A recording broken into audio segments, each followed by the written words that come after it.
और ज्ञान की महिमा। अवतार रहस्य के बाद श्री कृष्ण कर्म के सूक्ष्म रहस्य को समझाते हैं।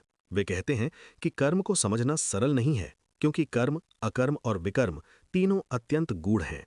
मनुष्य का जीवन कर्म के बिना चल ही नहीं सकता, परंतु वही कर्म उसे बांध भी सकता है और मुक्त भी कर सकता है।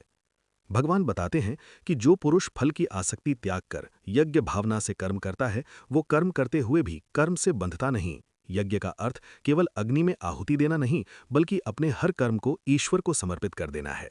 ऐसा कर्म आत्मा को शुद्ध करता है।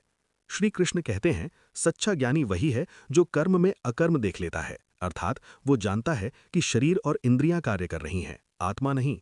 ऐसे ज्ञानी के कर्म ज्ञान रूपी अग्नि में भस्म हो जाते हैं और उसके लिए न पाप रहता है, न पुण्य का बंधन। इस अध्याय में ज्ञान की महिमा अत्यंत भावपूर्ण रूप से प्रकट होती है।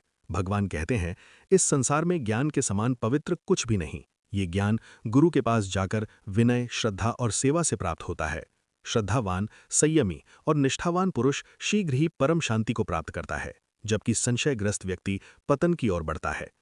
अंत में भगवान अर्जुन को संबोधित कर कहते हैं, अज्ञान से उत्पन्न संशय को ज्ञान की तलवार से काट दो। योग में स्थित होकर कर्तव्य कर्म के लिए उठ खड़े हो। यही तुम्हारा मार्ग है, यही तुम्हारा धर्म है।